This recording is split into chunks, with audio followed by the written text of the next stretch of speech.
یا کورس کرتے ہیں, ڈپلوما لیتے ہیں, تو وہ افراد جو ہیں وہ رجسٹریشن بی یا پھر کیٹیگری بی میں آئیں گے. رجسٹریشن اے یا پھر فارماسسٹ کیٹیگری اے, وہ افراد جنہوں نے کسی بھی یونیورسٹی سے یا یونیورسٹی سے منسلک کسی بھی ادارے سے فارمیسی میں ڈگری لے رکھی ہے, تو ان افراد کو جو ہے ہم رجسٹر اے میں رکھیں گے, اور وہ افراد وفاقی فارمیسی کونسل کے تحت جو ہے وہ رجسٹرڈ ہوں گے. ٹھیک ہے جی. تو ان افراد کو جو ہے یہ بیسیکلی 3 ٹائپس ہیں رجسٹریشن کی, رجسٹریشن اے, رجسٹریشن بی اور رجسٹریشن سی. نیکسٹ جو چیز ہم ڈسکس کرنے جا رہے ہیں that is registration of medicine. جو بھی ادویات کی رجسٹریشن ہے یا ڈرگس کی جو رجسٹریشن ہے اس کے لیے کیا طریقہ کار ہے اور کون سا بورڈ جو ہے اس کے اندر رول پلے کر رہا ہوتا ہے. تو وفاقی حکومت مقررہ شرائط اور طریقہ کار کے مطابق ادویات کو رجسٹر کرنے کا اہتمام کرتی ہے, اور اس مقصد کے لیے رجسٹریشن بورڈ قائم کرے گی. جو مختلف تعلیمی معیار کے مطابق جو افراد ہیں, مختلف افراد ہیں جن کی پرسکرائبڈ کوالیفیکیشنز ہیں, جو تعلیمی معیار ہے جو متعین کردہ ہے وفاقی حکومت کی طرف سے, اس کے تحت جو ہے وہ ان کو ہائر کرے گی. اچھا, اب اس کے اندر اس دفعہ میں ادویات سے مراد حتمی شکل میں استعمال کے لیے جو تیار ادویات ہیں وہ ہوں گی. حتمی شکل سے مراد جو فنشڈ پروڈکٹس ہیں, وہ ادویات جو کسی بھی مینوفیکچرر سے تیار ہونے کے بعد جو ہے وہ فائنل مارکیٹ میں یوز کے لیے آتی ہیں, اس کو ہم کہتے ہیں فنش پروڈکٹ. اب رجسٹریشن بورڈ کے جو ارکان ہیں وہ انسپیکٹر کے اختیارات بھی استعمال کر سکتے ہیں. اس کے علاوہ جو رجسٹریشن بورڈ ہے وہ اپنے طریقہ کار کو باقاعدہ بنانے کے لیے جو قواعد و ضوابط ہے وہ خود سے جو ہے وہ سیٹ کرے گا. رجسٹریشن بورڈ کا کوئی بھی رکن کسی بھی وقت وفاقی حکومت کے نام سے اگر وہ ریزائن کرنا چاہتا ہے تو وہ اپنے ہاتھ سے لکھی ہوئی تحریر جو ہے اس کے تحت اپنی رکنیت سے استعفیٰ جو ہے وہ دے سکتا ہے, یا پھر وہ اپنا عہدہ جو ہے وہ اس صورت میں چھوڑ سکتا ہے کہ جب it is in public interest, اگر یہ پبلک انٹرسٹ میں ہے یا گورنمنٹ چاہتی ہے کہ وہ شخص اپنے عہدے سے ریزائن کر دے تو وہ شخص جو ہے وہ اپنا عہدہ چھوڑ دے گا. اس کے علاوہ باقی جتنے افراد ہیں جو بھی رجسٹریشن بورڈ جن کو تعینات کرے گا وہ مقررہ مدت تک اپنے عہدے پر برقرار رہیں گے. اب وفاقی حکومت کی جو تعیناتی ہے یا جس طرح وہ رجسٹریشن بورڈ کے ارکان کو تعینات کرے گا اس کا ایک باقاعدہ سے طریقہ کار ہے. اس میں یہ ہوگا کہ جو وفاقی سرکاری حکومت ہے وہ نوٹیفیکیشن کے ذریعے کسی ایسی تاریخ کا جو ہے وہ اعلان کرے گی کہ جس کے بعد کوئی بھی ایسی دوا جو رجسٹر نہیں ہو سکتی, کس بیس پہ, یا وہ کوئی درآمد نہیں ہو سکتی یا برآمد نہیں ہو سکتی, جس کی ذخیرہ کاری نہیں ہو سکتی, تقسیم یا فروخت نہیں ہو سکتی, وہ وفاقی حکومت سرکاری گزٹ میں نوٹیفیکیشن کے ذریعے ایک ایسی تاریخ کا اعلان کرے گی کہ جس کے بعد کوئی بھی ایسی دوا جو رجسٹرڈ نہیں ہے, جو سب سٹینڈرڈ ہے, جو سپوریس ہے, جو کاؤنٹر فیٹ ہے, یا کوئی بھی ایسی دوا جو رجسٹرڈ نہیں ہے, نہ اس کی سیل ہو سکتی ہے, نہ اس کی سٹوریج ہو سکتا ہے, نہ اس کی جو ہے وہ ڈسٹریبیوشن ہو سکتی ہے. تو ایسی تاریخ کا جو اعلان ہے وہ وفاقی حکومت آفیشیل گزٹ میں کرے گی. کوئی بھی ایسی دوا جس کو اگر کوئی شخص رجسٹر کروانا چاہتا ہے تو اس کو اس دوا سے ریلیٹڈ یا اس کے ریلیٹڈ جتنی بھی انفارمیشن ہے, اس کی ایفیکیسی کے ریلیٹڈ, اس کی سیفٹی کے ریلیٹڈ, یعنی کہ وہ ڈرگ کتنی سیف ہے, اس کے ریلیٹڈ جتنی بھی انفارمیشن ہے وہ اس شخص کو, اتھارٹیز کو جو ہے وہ دینی پڑے گی, ان کو فراہم کرنی پڑے گی, جس کے تحت وہ پھر اتھارٹی ان ساری سیفٹی اور وہ جو پیرامیٹرز ہیں, جو ایفیکیسی ہے, ان کا جائزہ لے گی اور اس کے تحت جو ہے وہ پھر آگے اپنا ایکشن جو ہے وہ لے گی. اب جو اگلی بات ہے وہ یہ ہے کہ جو سنگل انگریڈینٹ ڈرگز ہیں, جو ایسی ڈرگز ہیں جن کے اندر ایک ہی انگریڈینٹ ہوتا ہے, ان کو ان کے جینرک ناموں سے جو ہے وہ رجسٹر کیا جائے گا. سے فار ایگزامپل جینرک نیم ہم بات کرتے ہیں پیناڈول کی, ایک بڑی سمپل سی ایگزامپل لیتے ہیں. پیناڈول جو ہے اس کا جو انگریڈینٹ ہے, اس کے اندر جو مین ایکٹیو انگریڈینٹ ہے دیٹ از پیراسیٹامول, آپ نے دیکھا ہوگا. تو یہ جو انگریڈینٹس ہیں, اگر کوئی سنگل انگریڈینٹ ڈرگ ہے جس کے اندر صرف ایک انگریڈینٹ ہے تو اس کو اس کے جنیرک نیم سے بھی رجسٹر کیا جا سکتا ہے. دوسری سائڈ پہ وہ ڈرگس کہ جن کے اندر جو کہ ایک سے زیادہ انگریڈینٹس پہ مشتمل ہوتی ہیں, سے فار ایگزامپل کوئی بھی ڈرگ لے لیں تو اس کے اندر کمبینیشن ہے, ایک سے زیادہ ڈرگس یا ایک سے زیادہ جو انگریڈینٹس ہیں وہ موجود ہیں, تو ان کو ان کے پروپرائٹری نیم سے جو ہے وہ رجسٹر کیا جائے گا, ان کو جو ہے ان کے مالکانہ ناموں سے رجسٹر کیا جائے گا. اب جیسے ہم نے بات کی سنگل انگریڈینٹ ڈرگ، تو اٹ مینس کہ وہ ڈرگ کہ جو صرف ایک ہی انگریڈینٹ پہ مشتمل ہے، اور جو آپ جسے کہہ رہے ہیں مرکب ادویات کہتے ہیں، یا جنہیں آپ کہتے ہیں کہ کمبینیشن پروڈکٹس جو ہیں، جو ایک سے زیادہ جو ہے جن میں انگریڈینٹ موجود ہیں، وہ جو ہے ان کو آپ کمبینیشن ڈرگس رجسٹریشن بورڈ جب کسی دوا کو رجسٹر کرے گا تو وہ اس امر سے درخواست کنندہ اور صوبائی حکومتوں کو آگاہ کرے گا، جی میں نے فلاں ڈرگ جو ہے اس کو رجسٹر کر لیا ہے، اور ان شرائط سے مطلع کرے گا جن کے تحت اس دوا کو رجسٹر کیا گیا، کیونکہ ہر دوا کو جو ہے وہ رجسٹر کرنے کی مختلف شرائط ہوتی ہیں۔ دوائیں بہت ساری ہو سکتی ہیں، ہربل اوریجن سے ہو سکتی ہیں، یا پھر وہ آیورویدک ہو سکتی ہیں، یا پھر وہ اگر ایلوپیتھک سے تعلق رکھتی ہیں، تو سب کے لیے شرائط جو ہیں وہ مختلف ہیں، ٹھیک ہے جی۔ تو وہ ان شرائط سے جو ہے وہ صوبائی حکومتوں کو آگاہ کرے گا۔ اگر رجسٹریشن بورڈ حاصل کردہ معلومات کی بنیاد پر یا اپنی تحقیقات کے بعد اس نتیجے پر پہنچتا ہے کہ کسی بھی دوا کی رجسٹریشن دھوکے بازی یا غلط بیانی سے ہوئی ہے، یا پھر جن حالات کے تحت دوا جو ہے وہ رجسٹر کی گئی ہے وہ موجود نہیں ہے، یا پھر جن شرائط کے تحت دوا رجسٹر کی گئی تھی ان کی خلاف ورزی ہوئی ہے، اور مفاد عامہ کے تحت ایسا کرنا ضروری ہے، تو رجسٹریشن بورڈ جس شخص کی درخواست پر وہ دوا رجسٹر کی گئی تھی اس کو شو کاز نوٹس جاری کرے گا، اس کو اظہار وجوہ کا نوٹس جاری کرے گا کہ جی آپ ایک سٹانس دیں اس بات پہ کہ کیوں اس چیز کی خلاف ورزی کی گئی ہے، کیوں لاز کی جو ہے وہ وائلیشن ہوئی ہے۔ تو اس شو کاز نوٹس کی بیسس پہ وہ پھر اس رجسٹریشن کو منسوخ بھی کر سکتا ہے، اس کو ڈیلے بھی کر سکتا ہے، یا پھر رجسٹریشن کے سلسلہ میں مزید شرائط جو ہے وہ اس میں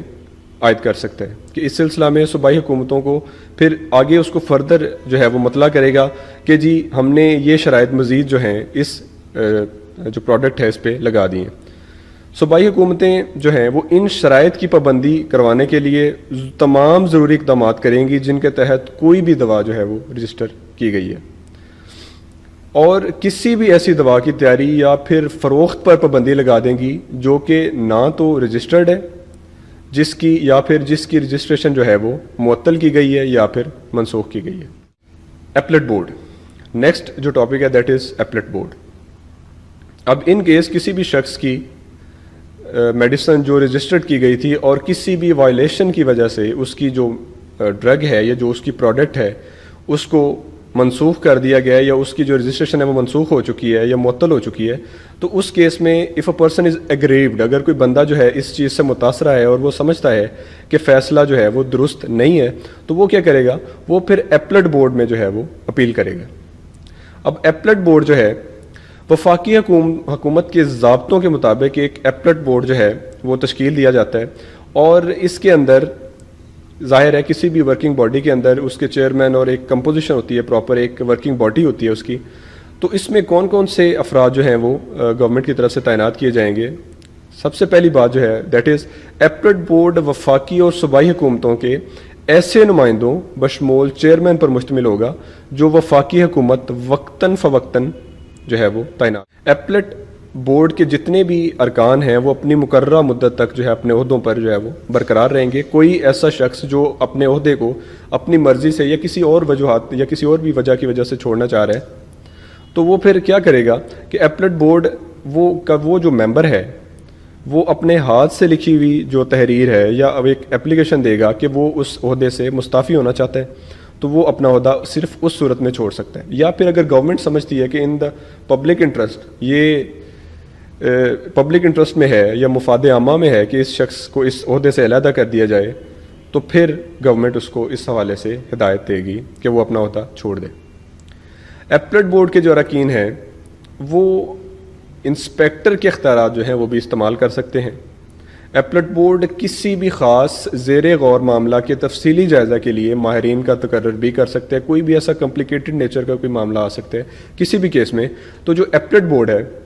وہ جو ایکسپرٹس ہیں ان کی رائے بھی اس حوالے سے لے سکتا ہے۔ ایپلٹ بورڈ جو ہے اپنے طریقہ کار کو، اپنے پروسیجر کو مزید جو ہے وہ بہتر بنانے کے لیے جتنے بھی اس کے قواعد و ضوابط ہیں ان کا خود سے تعین کرنے کا جو ہے وہ مجاز ہوگا۔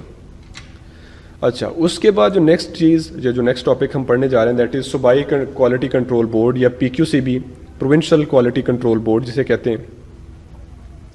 ہر صوبائی حکومت کا ایک صوبائی کوالٹی کنٹرول بورڈ ہوتا ہے جس کے اندر مختلف اراکین ہوتے ہیں. جب بھی ہم کسی بھی ٹاپک کو ڈسکس کریں گے تو سب سے پہلے ہم اس کے اراکین کے بارے میں پڑھیں گے, اس کی ورکنگ باڈی کے بارے میں پڑھیں گے کہ اس کے اندر کون کون سے افراد جو ہیں وہ موجود ہیں. صوبائی جو کوالٹی کنٹرول بورڈ ہے اس کے جو اراکین ہیں ان میں سب سے پہلا جو رکن ہے دیٹ از چیئرمین.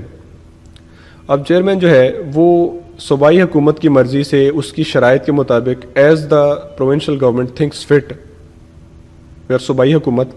جیسا سمجھتی ہے کہ یہ شخص اس عہدے کے لیے مناسب ہے تو اس کی شرائط کے مطابق وہ شخص جو ہے وہ چیئرمین کے عہدے پر فائز رہے گا. صوبائی حکومت ایک ایسے شخص کو صوبائی کوالٹی کنٹرول بورڈ کا سیکرٹری مقرر کرے گی جسے وہ ضروری سمجھتی ہے کہ یہ شخص پرسکرائبڈ کوالیفیکیشنز ہو سکتی ہیں اس کی, اور یہ شخص جو ہے اس عہدے کے لیے موزوں ہے. صوبائی کوالٹی کنٹرول بورڈ اپنے طریقہ کار کو باقاعدہ بنانے کے لیے خود ہی قواعد و ضوابط جو ہے وہ طے کرے گا, لائک ادر اتھارٹیز یا ادر جتنے بھی ہم نے پہلے ایپلٹ بورڈ کے بارے میں پڑھا ہے یا جتنی اور ہم نے کمیٹیز کے بارے میں پڑھا ہے تو وہ اپنے قواعد و ضوابط خود سے جو ہے وہ بنا رہی ہیں. تو ایسے ہی یہ اپنے طریقہ کار کو جو ہے وہ خود سے سیٹل کرے گی.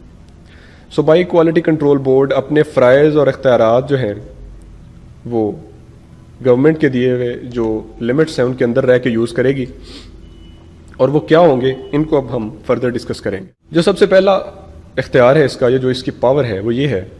کہ کسی بھی ایسی جگہ کا معائنہ کرنا جہاں کوئی بھی دوا جو ہے وہ تیار ہو رہی ہے یا فروخت کی جا رہی ہے یا سٹور کی گئی ہے, اور کوئی بھی ایسا شخص جو گورنمنٹ کی طرف سے دیے گئے قوانین یا جو قانونی حدود ہیں اس سے تجاوز کر رہا ہے, یا جو جسے کہتے ہیں قانونی ضابطے ان کی خلاف ورزی ہو رہی ہے, تو پی کیو سی بی کے پاس جو پروونشل کوالٹی کنٹرول بورڈ ہے اس کے پاس یہ رائٹ ہے کہ وہ اس جگہ کو انسپیکٹ کر سکتے ہیں, اور وہاں انسپیکشن کے بعد پھر اس کے لائسنس کی جو منسوخی ہے یا اس کو معطل کرنا ہے تو اس کی سفارش بھی آگے وہ کر سکتے ہیں. جو دوسرا اس کا اختیار ہے دیٹ از کہ اس ایکٹ کے تحت یا پھر اس ایکٹ کی جو خلاف ورزی ہو رہی ہے کسی بھی سلسلہ میں, تو اس سلسلے میں جو بھی صوبائی انسپیکٹرز کی رپورٹس آ رہی ہیں ان کی چھان بین کرنا, ان کو سیکروٹنائز کرنا. ٹھیک ہے, صوبائی انسپیکٹر کی طرف سے جانچ پڑتال اور جو بھی تجزیات اس کی طرف سے کیے گئے ہیں, جو اس کی رپورٹ بنائی گئی ہے وہ پی کیو سی بی کے پاس آتی ہے, تو پی کیو سی بی کیا کرے گا, ان کا جائزہ لے گا. ٹھیک ہے, اور اس کے بعد جو ہے انسپیکٹرز کو آگے ہدایات جاری کرے گا کہ جی آپ فلاں ایکشن اس کنٹراوینشن پہ, اس خلاف ورزی پہ لے سکتے ہیں. البتہ صوبائی کوالٹی کنٹرول بورڈ میں کسی خاص قسم کے جو کیسز, کوئی بھی خاص قسم کے کیسز آ سکتے ہیں, تو اس سلسلے میں پی کیو سی بی جو ہے وہ انسپیکٹر کو جو ہے وہ انسٹرکٹ کر دے گا, اس کو ہدایات دے دے گا کہ یہ معاملہ جو ہے وہ ڈائریکٹ آپ ڈرگ کورٹ میں لے کے جا سکتے ہیں. کسی بھی سنگین خلاف ورزی کی صورت میں کوئی بھی ایسا معاملہ جو امیجیٹ اٹینشن مانگتا ہے, جس کے تحت جو ہے وہ بہت جلدی سے آپ کو انسپیکٹر کو یا جلدی سے ایکشن لینا پڑتا ہے, اس کیس کو جو ہے وہ اسپیسیفائی کر دے گا پی کیو سی بی کہ جی ہاں انسپیکٹر کو یہ آپ بتا دے گا جی ہاں آپ اس ایکشن کو ڈرگ کورٹ میں ڈائریکٹ لے کے جا سکتے ہیں. اس ایکٹ اور ضابطے کے تحت ایک انسپیکٹر تمام اختیارات جو ہے وہ اختیار ہے پی کیو سی بی کا, دیٹ از کہ صوبائی انسپیکٹرز کی جو رپورٹس آتی ہیں پی کیو سی بی کے پاس, جس میں صوبے کی جو اوور آل کوالٹی کنٹرول کی سچویشن ہے اس کے بارے میں جو ہے رپورٹ درج ہوتی ہے, تو پی کیو سی بی کے پاس اختیار ہے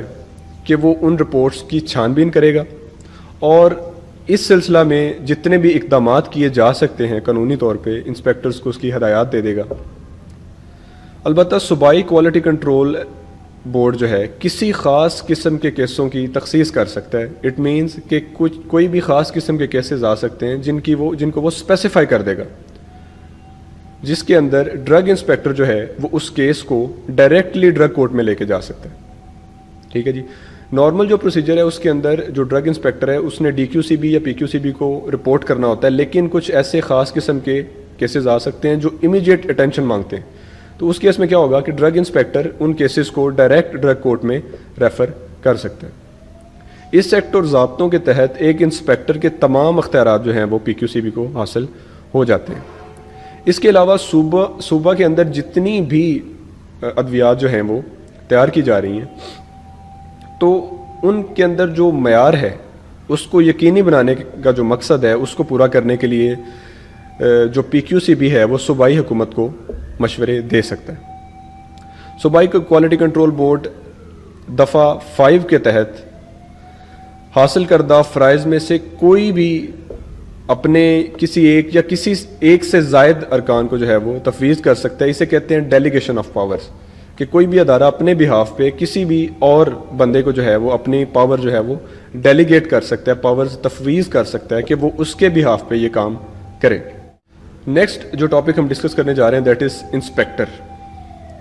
انسپیکٹر فیڈرل انسپیکٹر بھی ہو سکتا ہے، وہ پروونشل انسپیکٹر بھی ہو سکتا ہے۔ وفاقی حکومت یا کوئی صوبائی حکومت سرکاری گزٹ میں نوٹیفیکیشن کے ذریعے مطلوبہ قابلیت کے حامل ایسے افراد کو جن کو وہ موزوں سمجھتی ہے ایز اٹ تھنکس فٹ اس ایکٹ کے مقاصد کے لیے ان کو مقامی حدود کے لیے جن کا تعین متعلقہ حکومت کرے گی وفاقی انسپیکٹر یا صوبائی انسپیکٹر مقرر کر سکتی ہے۔ اس کا مقصد یہ ہے کہ گورنمنٹ اپنی مرضی سے ایسے افراد کو جو سوٹیبل ہیں، جن کی پرسکرائبڈ کوالیفیکیشنز ہیں، ان کو انسپیکٹر تعینات کر سکتی ہے، مگر کسی ایسے شخص کو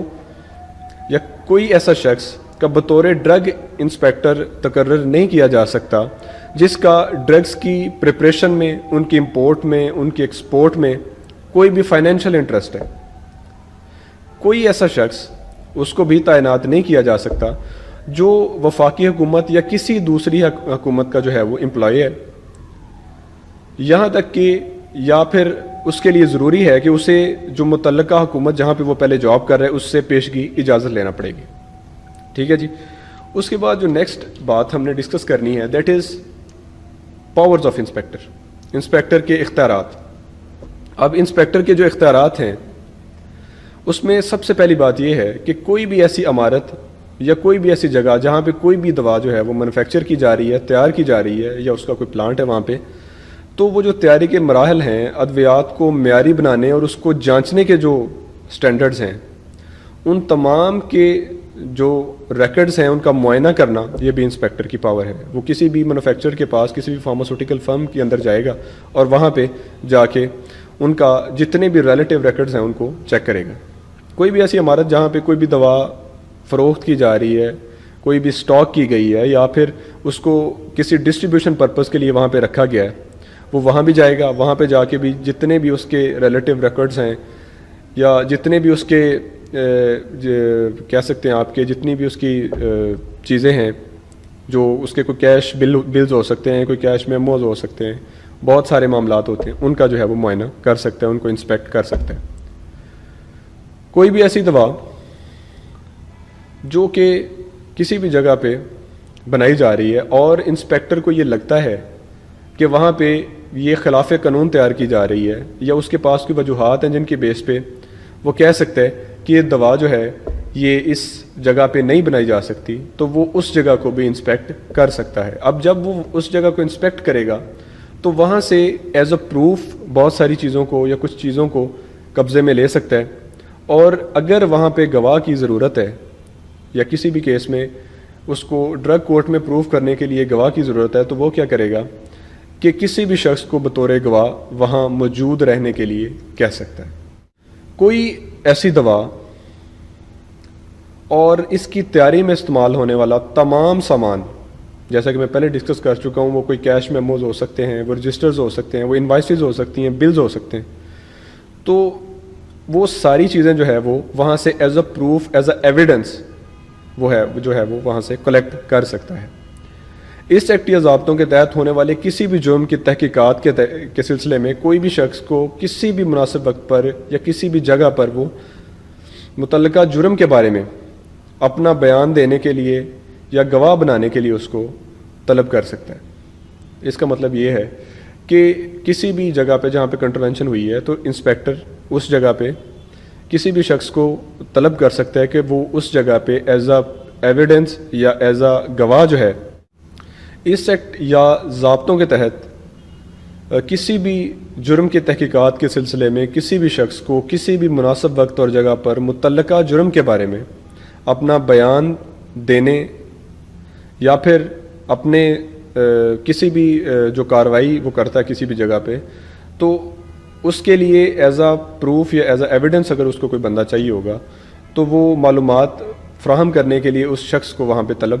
کر سکتا ہے۔ کسی بھی فیکٹری، لیبارٹری، دکان، عمارت، کوئی سٹور ہو سکتا ہے، کوئی گودام ہو سکتا ہے، یا کوئی بھی ایسا حصہ جہاں پہ اس ایکٹ کی خلاف ورزی ہو رہی ہے، یا کوئی بھی خلاف قانون کوئی دوا تیار کر رہا ہے، تو اس کو وہ اس جگہ کو سیل کر سکتا ہے۔ ٹھیک ہے جی۔ کسی جگہ کے انچارج کو ایک مناسب مدت تک جو 4 ہفتے سے زائد نہ ہو، ٹھیک ہے جی، کوئی بھی ڈرگ انسپیکٹر کسی بھی جگہ پر ایک مناسب مدت کے لیے جو 4 ہفتے سے زائد نہ ہو کوئی دوا، سامان یا دیگر جو کسی بھی فیکٹری، لیبارٹری، دکان، عمارت، سٹور، گودام یا کسی بھی جگہ پہ جہاں پہ اس ایکٹ کی خلاف ورزی ہو رہی ہے، انسپیکٹر کا یہ اختیار ہے کہ وہ اس جگہ کو سیل کر سکتے ہیں۔ یا پھر جس جگہ پہ اس چیز کی خلاف ورزی ہو سکتی ہے، ایک اور پاسبلٹی ہے کہ وہ اس جگہ کے انچارج کو ایک مناسب مدت کے لیے جو 4 ہفتے سے زائد نہیں ہو سکتی، کوئی بھی دوا، کوئی سامان یا کوئی بھی ایسی چیزیں جو ایز اے ایویڈنس پروو کی جا سکتی ہیں، وہ کسی اور کو دینے سے منع کر سکتے ہیں۔ اٹ مینس کہ کوئی بھی ایسی چیزیں جو اس جگہ پہ ایز اے پروف پڑی ہوئی ہیں، تو وہ ان چیزوں کو 4 ہفتے تک فاربڈ کر سکتا ہے، منع کر سکتا ہے کہ وہ ان چیزوں کو یہاں سے اٹھایا نہیں جا سکتا۔ اور اگر وہ اس ممانعت کا وقفہ بڑھانا چاہتا ہے تو صوبائی کوالٹی کنٹرول بورڈ یا پھر مرکزی لائسنسنگ بورڈ جو ہے یا جو رجسٹریشن بورڈ ہے، اس کی جو ہے اس کے ساتھ مشاورت کے بعد اس کو مزید بڑھا سکتا ہے، اور وہ آلموسٹ اس کو 3 ماہ تک جو ہے وہ بڑھا سکتا ہے۔ ایسے دیگر اختیارات بھی استعمال کر سکتا ہے جو اس ایکٹ یا ضابطوں کے مقاصد کو حاصل کرنے کے لیے ضروری ہیں۔ مگر جو کچھ دفعات کے بارے میں پڑھا ہے ہم نے اس سے پہلے، دفعہ F یا پھر J ہے، تو وہ جتنے اختیارات ہیں وہ انسپیکٹر استعمال کرے گا، لیکن اس کے لیے انسپیکٹر کو تحریری حکم نامہ جو ہے وہ چاہیے ہوتا ہے۔ مزید یہ کہ اگر کسی جگہ اس ایکٹ کی خلاف ورزی ہو رہی ہے یا بغیر لائسنس کے دوا فروخت ہو رہی ہے یا سٹور ہو رہی ہے، تو انسپیکٹر جو ہے وہ دفعہ H کے تحت کارروائی کر سکتا ہے۔ نیکسٹ جو چیز ہم ڈسکس کریں گے دیٹ از انسپیکٹروں کے لیے جو پروسیجر ہے یا جو پروسیجر فار انسپیکٹرز۔ اب جہاں بھی کوئی انسپیکٹر دفعہ 18 کے تحت کوئی کارروائی کرے گا یا کوئی چیز قبضے میں لیتا ہے، تو اسی جگہ پر اسی شخص کو، متعلقہ شخص کو وہ رسید جاری کرے گا۔ جہاں کوئی انسپیکٹر جانچ پڑتال کرے گا یا تجزیہ کرے گا یا کسی تجزیے کے لیے کسی بھی چیز کا نمونہ لیتا ہے، تو وہ اس شخص کو جس سے نمونہ لیا گیا ہے تحریری طور پہ جو نمونہ لینے کا مقصد ہے وہ اس سے آگاہ کرے گا، جی اس مقصد کے لیے میں یہ میڈیسن جو ہے اس کا سیمپل لے رہا ہوں، اور اس شخص کی غیر موجودگی میں اس سیمپل کو 4 حصوں میں تقسیم کرے گا، اور اس کے بعد اس کو جو ہے وہ سٹیمپ کرنے کے بعد نشان زدہ کرے گا، اور اس شخص کو اجازت دے گا کہ وہ تمام جو سیل شدہ پیکٹس ہیں جن کے اندر اس نے میڈیسن کو جو ہے وہ پیک کیا ہے، تو ان کو مختلف حصوں میں تقسیم کرنے کے بعد وہ ان کو مختلف جو پرسنز ہیں ان کو فارورڈ کرے گا۔ لیکن اس سے پہلے ایک اور چیز ہم ڈسکس کریں گے، اگر وہ کسی ایسی جگہ سے سیمپل لیتا ہے کہ جہاں پہ دوا تیار کی جاتی ہے، مینس کہ مینوفیکچرر یا فارماسیوٹیکل کمپنی جو ہے، تو وہاں پہ وہ سیمپل کو 3 حصوں میں تقسیم کرے گا۔ اگر اسے یہ لگتا ہے کہ جو پروڈکٹ ہے وہ چھوٹے چھوٹے پیکٹس میں ہے اور پیکٹ کھولنے سے دوا کو نقصان ہو سکتا ہے، تو وہ کیا کرے گا، اس جو دوا ہے اس کے 3 سے 4 پیک وہ اٹھا سکتے ہیں، اور اسی طرح سے سیم پروسیجر کرے گا، مناسب طریقہ سے اس کو نشان لگائے گا اور ان کو پیک کر دے گا۔ اچھا، اب ایک پیک میں اگر دوائی کی مقدار لیبارٹری میں جانچ اور تجزیہ کے لیے ناکافی ہے، تو اس کیس میں وہ کیا کرے گا، وہ پیکس کی تعداد کو بڑھا سکتا ہے۔ انسپیکٹر درجہ والا طریقے سے جو ہے وہ تقسیم کردہ نمونے کا ایک حصہ یا پیک اس شخص کو دے گا جس سے نمونہ جو ہے حاصل کیا گیا، اور باقی اپنے پاس رکھے گا۔ اب جن جن بندوں کو وہ نمونہ فارورڈ کرے گا، اس کے اندر جو سب سے پہلا بندہ ہے وہ کون ہوگا، نمونے کا جو ایک حصہ ہے وہ سرکاری تجزیہ کار جسے گورنمنٹ اینالسٹ بھی بولتے ہیں اس کو فارورڈ کرے گا۔ دوسرا حصہ جو ہے وہ چیئرمین کوالٹی کنٹرول بورڈ یا مرکزی لائسنسنگ بورڈ جسے آپ سینٹرل لائسنسنگ بورڈ کہتے ہیں یا پھر رجسٹریشن بورڈ اس کو فارورڈ کرے گا. تیسرا حصہ جو ہے وہ اس دوا کا جو وارنٹر ہے اس کو فارورڈ کر دے گا. جہاں سے کوئی بھی انسپیکٹر کوئی بھی دوا قبضے میں لیتا ہے جس میں کوئی بھی گندا، کوئی بدبودار یا گلا سڑا، کوئی کیڑے مکوڑے ہو سکتے ہیں، کوئی اور قسم کے جانور ہو سکتے ہیں، کوئی ایسے فلتھی اور پوٹریڈ سبسٹانسز ہو سکتے ہیں یا کوئی انسیکٹس ہو سکتے ہیں جو عام آنکھ سے نظر آ رہا ہوتا ہے، تو وہ کیا کرے گا، اس نمونے کو ڈائریکٹلی ڈرگ کورٹ میں ریفر کر دے گا. وہ ڈائریکٹلی اس نمونے کو لے کے ڈرگ کورٹ میں چلا جائے گا. اور جہاں تک ممکن ہو جلد از جلد اس امر کا یقین کر لے گا کہ متعلقہ دوائی اس ایکٹ کے کسی دفعہ کی خلاف ورزی کرتی ہے یا نہیں، اور یہ طے ہو جائے گا کہ متعلقہ دوائی ایسی کوئی خلاف ورزی نہیں کرتی تو وہ فوری طور پر اس حکم نامے کو منسوخ کر دے گا. اٹ مینس کہ اگر بعد میں یہ ثابت ہو جاتا ہے کہ یہ میڈیسن کوئی ایسی کنٹراوینشن نہیں کر رہی تو وہ کیا کرے گا، اس حکم نامے کو فوری طور پہ منسوخ کر دے گا. یا پھر اس کے بعد جو فردر پروسیڈنگ ہوگی کہ وہ جو قبضہ میں لیا گیا سٹاک ہے اس کو دوبارہ سے واپس کر دے گا. جو چیز ہم ڈسکس کرنے جا رہے ہیں that is penalties and prohibitions. ان کو آپ سادہ الفاظ میں تعزیرات بھی بولتے ہیں. تو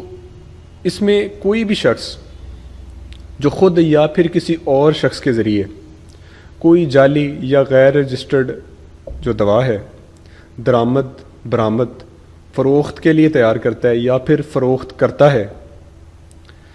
یا پھر لائسنس کے بغیر کوئی دوا فروخت کرتا ہے یا پھر لائسنس کے بغیر کوئی ایسی دوا درآمد کرتا ہے جس کو درآمد کرنے کے لیے لائسنس ضروری ہے،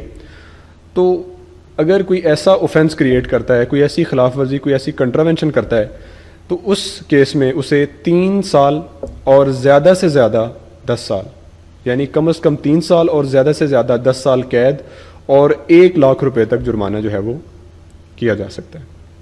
تاہم ڈرگ کورٹ جو ہے وہ کسی بھی خاص وجہ کی بنیاد پر 3 سال سے کم جو ہے وہ سزا، قید کی جو سزا ہے وہ دے سکتی ہے. یہ اس کی مرضی ہے ڈرگ کورٹ کی. جو کوئی بھی خود یا کسی اور شخص کے ذریعے کوئی بھی کاؤنٹر فیٹ دوا یا پھر ایسی دوا، کاؤنٹر فیٹ دوا بیسیکلی ایسی دوا ہوتی ہے جس کی آؤٹر پیکنگ کسی ویل نون برانڈ سے ملتی جلتی ہے. اٹ مینس کہ کوئی بھی ایسی دوا، کوئی بھی جعل ساز شخص اس طرح کی دوا تیار کرتا ہے جو کسی ویل نون برانڈ کے ساتھ ملتی جلتی ہے، جس کو دیکھ کے کوئی بھی لے پرسن یا کوئی لے مین جو ہے وہ دھوکہ کھا سکتا ہے، تو اس کو کہتے ہیں کاؤنٹر فیٹ ڈرگ. تو اگر کوئی شخص کاؤنٹر فیٹ ڈرگ جو ہے اس کو امپورٹ ایکسپورٹ کرتا ہے یا فروخت کرتا ہے، یا پھر کوئی بھی شخص جو ہے وہ جو کوئی دوا فروخت کر رہا ہے اس کی وارنٹی غلط دے رہا ہے، ٹھیک ہے، کوئی غلط وارنٹی جاری کرتا ہے اور وہ دفعہ 23 میں درج شرائط کی کسی بھی طرح خلاف ورزی نہیں کرتی، اور یہ ثابت کرنے میں بھی ناکام رہتا ہے کہ جب اس نے وارنٹی جاری کی تھی تو اس کے پاس اس کے صحیح ہونے کی کوئی معقول اور مناسب وجوہات موجود تھیں. سمپل از دیٹ کہ کوئی بھی شخص اگر کوئی غلط وارنٹی جاری کر رہا ہے یا پھر وہ کوئی کاؤنٹر فیٹ ڈرگ جو ہے وہ خود یا کسی اور کے بہاف پہ سیل کر رہا ہے، یا پھر پوائنٹ نمبر 3 کوئی بھی ایسی دوا درآمد، برآمد یا فروخت کرتا ہے جس میں کوئی ایسا انگریڈینٹ ایڈ کیا گیا جو اس کے اندر موجود نہیں ہونا چاہیے، جو اس کی کوالٹی، اس کا جو معیار ہے، اس کی جو اسٹرینتھ ہے، جو اس کی پوٹینسی ہے یا اس کی جو ایفیکیسی ہے اس کو متاثر کرتا ہے، یا جس میں ایسے کوئی مواد موجود ہیں جو متبادل کے طور پر شامل کیے گئے ہیں جو اکارڈنگ ٹو لا اس کے اندر موجود نہیں ہونے چاہیے، تو اسے 7 سال قید اور 1 لاکھ روپے جو ہے وہ جرمانہ کیا جائے گا. نیکسٹ، جو کوئی بھی کسی انسپیکٹر کی پاورز میں رکاوٹ ڈالنے کی کوشش کرتا ہے، یا پھر کوئی انسپیکٹر اگر قانونی حدود کے اندر رہتے ہوئے کوئی بھی اپنا اختیار استعمال کرنا چاہتا ہے اور وہ کسی بھی طریقے سے اس کو انفلوئنس کرنے کی کوشش کرتا ہے، وہ پولیٹیکل انفلوئنس بھی ہو سکتا ہے یا پھر کسی بھی طریقے سے اس کو انفلوئنس کرتا ہے، تو اس کو 1 سال قید اور 10,000 روپے تک جرمانہ کیا جائے گا. جو کوئی بھی خود یا کسی اور شخص کے ذریعے دفعہ 1، 2، 3 کے مندرجات کے علاوہ کسی ایکٹ کی یا دفعہ کی جو ہے وہ خلاف ورزی کر رہا ہے تو اسے 5 سال تک قید اور 50,000 روپے جرمانہ کیا جائے گا. یا پھر کچھ کیسز میں یا سویئر کیسز میں دونوں بھی ہو سکتے ہیں. نیکسٹ جو ہم پڑھیں گے that is about subsequent offence, کہ اگر کوئی شخص وہی جرم دوبارہ سے کرتا ہے, جیسا کہ ہمارے پاکستان میں لوگ جو ہیں ماشاء اللہ سے بہت سارے کام کرتے ہیں اور ایک دفعہ اوفینس کے بعد دوبارہ سے پھر وہی اوفینس دوبارہ سے کریٹ کر رہے ہوتے ہیں, وہی مسئلہ دوبارہ سے آ رہا ہوتا ہے, تو اس کیس میں گورنمنٹ نے جو ہے ایک اور جو ہے وہ آپشن ہوتا ہے, اور وہ کیا ہوتا ہے کہ اگر کوئی شخص دفعہ 27 کی ذیلی دفعہ 1 کے تحت ایک بار سزا اس کو ہو چکی ہے, مطلب کہ اگر کسی کو دفعہ 27 کی ذیلی دفعہ 1 کے تحت ایک دفعہ سزا ہو چکی ہے اور وہ دوبارہ سے پھر وہی کام کرتا ہے یا پھر دوبارہ سے اسی جرم کا ارتکاب کرتا ہے, تو اسے عمر قید یا کم از کم 5 سال قید اور 2 لاکھ روپے تک جرمانہ کیا جائے گا. یا پھر اگر کوئی شخص دفعہ 27 کی ذیلی دفعہ 2 کے تحت جس کو ایک دفعہ سزا ہو چکی ہے اور وہ دوبارہ سے پھر وہی اوفینس جو ہے وہ اس کا ارتکاب کر رہا ہے, کوئی اسی جرم کا ارتکاب دوبارہ سے کر رہا ہے, تو اس کو 2 سال قید اور زیادہ سے زیادہ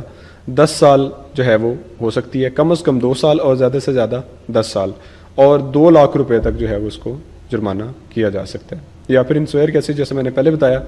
اس کو دونوں سزائیں بھی ہو سکتی ہیں. پوائنٹ نمبر 3 جو تیسری امپورٹنٹ بات ہے اس کے اندر کیا ہے کہ اگر کوئی شخص دفعہ 27 کی ذیلی دفعہ 3 کے تحت پہلے سے سزا یافتہ ہے اور وہ دوبارہ سے وہی کام یا دوبارہ سے وہی جرم کا ارتکاب کر رہا ہے, تو اس کو 7 سال قید اور 1 لاکھ روپے تک جرمانہ جو ہے وہ کیا جائے گا. ٹھیک ہے جی,